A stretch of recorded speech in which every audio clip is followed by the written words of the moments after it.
Lesson 97, the ambiguous case. In order to use the law of sines, law of cosines, we need to know, to solve missing parts of a triangle, we need to know one side and two other parts. Well, let's see, but there are certain combinations of parts that are a little bit ambiguous as to what's going to happen here. Let's take this example here. Let's say that we are given angle A of 40 degrees, side A of 4, and side C of 9. If we set it up like this, let's put our length of 9 here with our angle of 40 here. Now the side opposite our angle of 40 is going to be 4.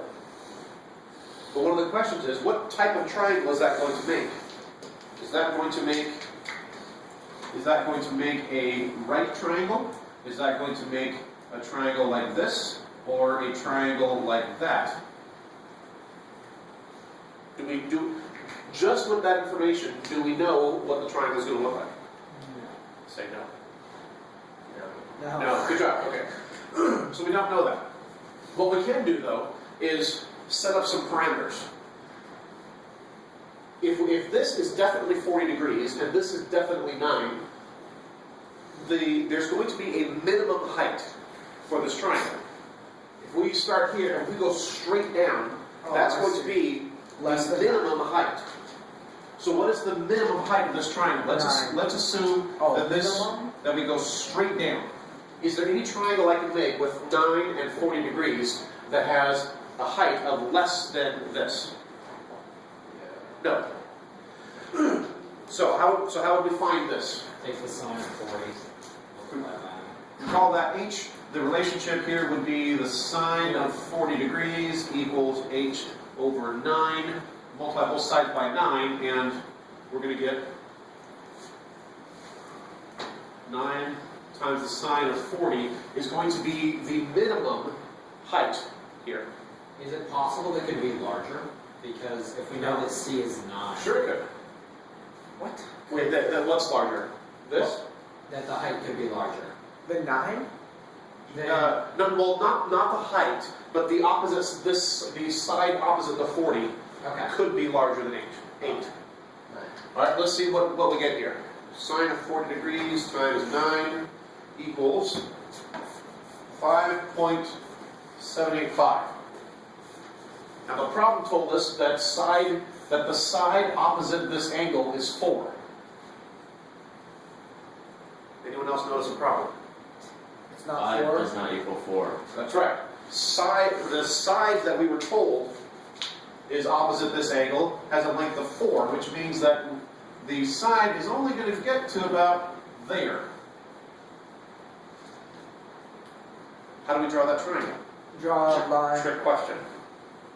It's a trick question. How do I draw that triangle? You don't. You can't. There is no such triangle. Why isn't there a triangle? Because this side is not long enough to this side is not long enough to meet the bottom side here. Why would you use the triangle? Or does that have to be 40 degrees? Well, we were told 40 degrees, 4, and 9. Okay. But there is no such triangle that can meet those requirements. Alright, let's take another example. Let's say we're told that there's an angle of 27 degrees and an opposite side of 5, and one of the other sides is 7. Okay? So we've got 27 degree angle, a side is 7. The side that is opposite to the 27 degree angle, we are told is 5. Just like before, let's find out what our minimum height is. If we were to come straight down here, what would h be? Sine times 27 times, times 7. That's right. 7 times the sine of 27 degrees, which is? Which is 3.1. Thank you, Caleb, for 3.18. Yeah. Is the side opposite the 27 degree angle, is it at least larger than 3.18?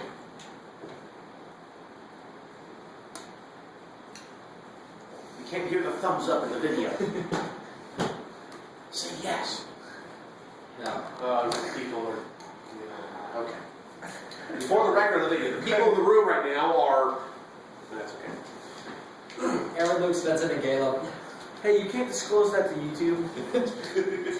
And there's no last names involved. I so have that's- rights. Caleb Graham. Alright. Alright, so what we do know about A is that A must be 96-bit cactus. A must be larger than H. Alright, thank you. Right, whatever our minimum height is, A must be larger than that in order for it to be a triangle. What would have happened? What would have happened? I just change this for a second. What would happen if the height was equal to A? What type of triangle would that be? That triangle, a right triangle. That's right. We would have a right triangle. A right triangle. What happens if A is less than H? And it does Like it was in that one.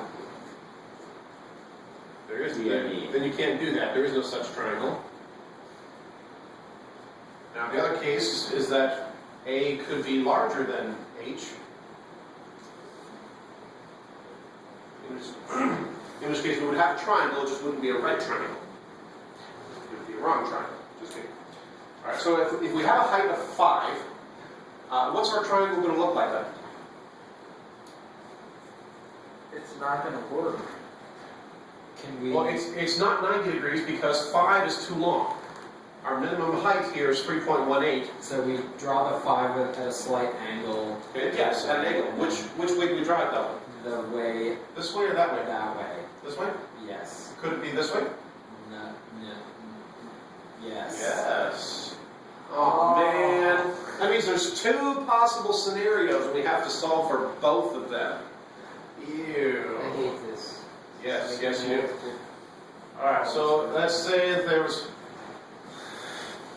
the 5 could be going in either of these 2 directions.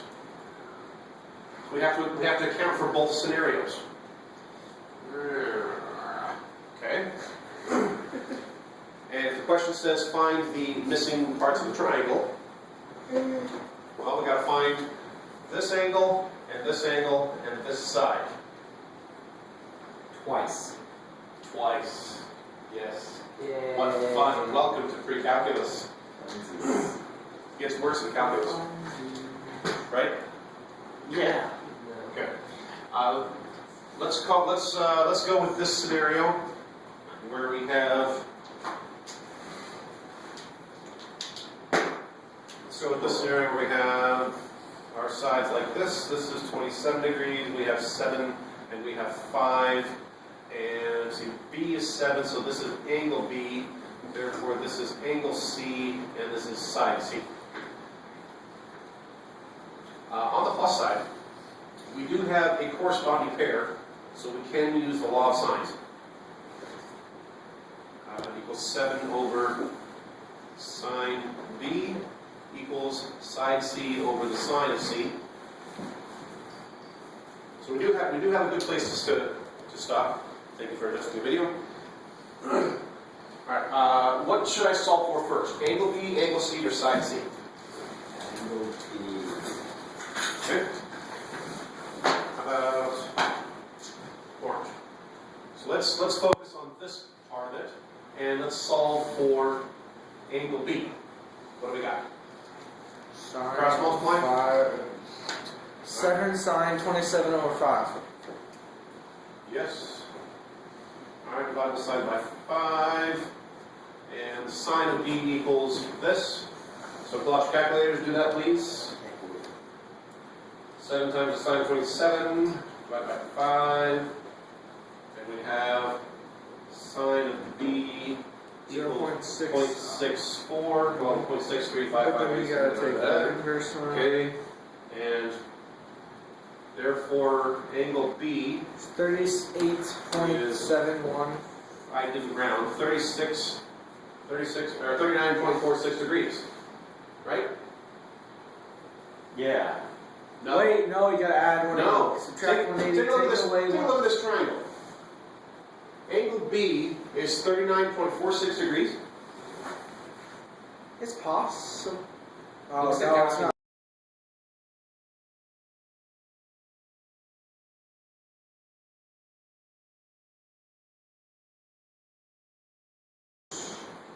So it has to be It's a over very 90. cute little obtuse angle. Wait, so we add one, so we put 180 to it. But the calculator, the machine told us that it's 39.46 degrees, and calculators never lie. 141. Yes, how did you get that? Point, or 141.28. You have to remember Because we're in that the second sine is quadrant. positive in quadrants 1 and 2, but your calculator, when you do the inverse sine, it will only give you the quadrant 1 angle. So you have to pay attention and know that if you are looking for an obtuse angle, the calculator is going to give you the reference angle or bow tie angle from quadrant 1, and what you really need is, so this is also going to be 39.46, what you need is this angle here, and you get that by doing what? 180 minus. 180 minus that, which was the 140.54 degrees. So now we have angle B for real.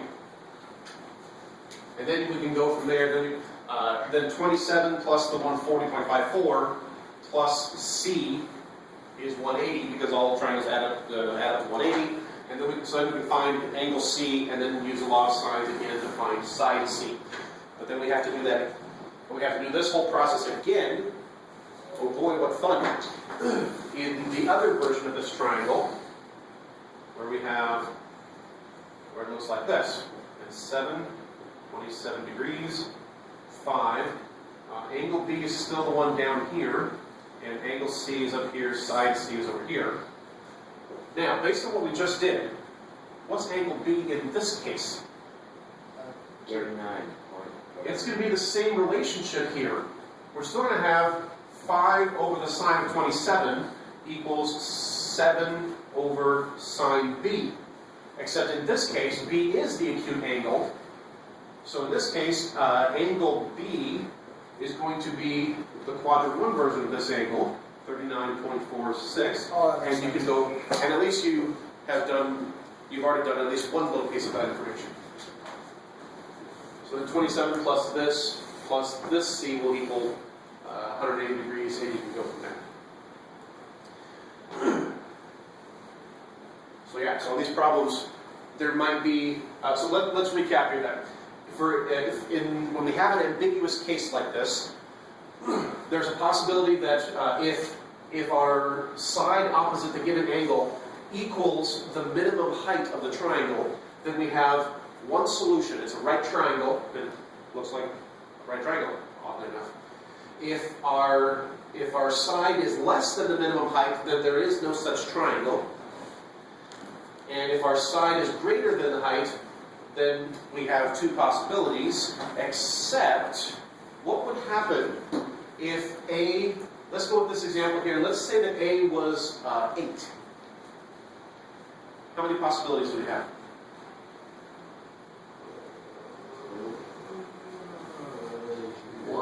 Right, we could have 8 this way or 8 this way. But if this is 7, can this side be 8 over here? No. No, it can't, because 8 would extend past the bottom side here. So if A is greater than H, but less than the opposite, the other side that we've been given, what should we call that? B. Well, I always just say B or C. Then, if A is less than the other side here, then we have two possibilities.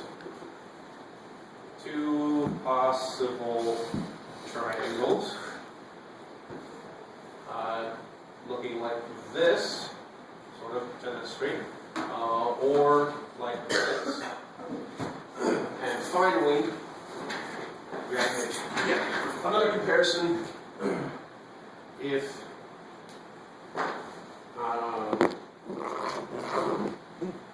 A is greater than whatever that other side is, B or C. Then we only have one triangle. We have one obtuse triangle, triangle that looks like this. So there's the ambiguous case. You need to find out what you make sure you're drawing it correctly. You need to figure out what the minimum height is, and you need to compare the minimum height with the opposite side with the other side that you're given. You might have one right triangle, you might have one obtuse triangle, you might have two possible triangles, or you might have no such triangle.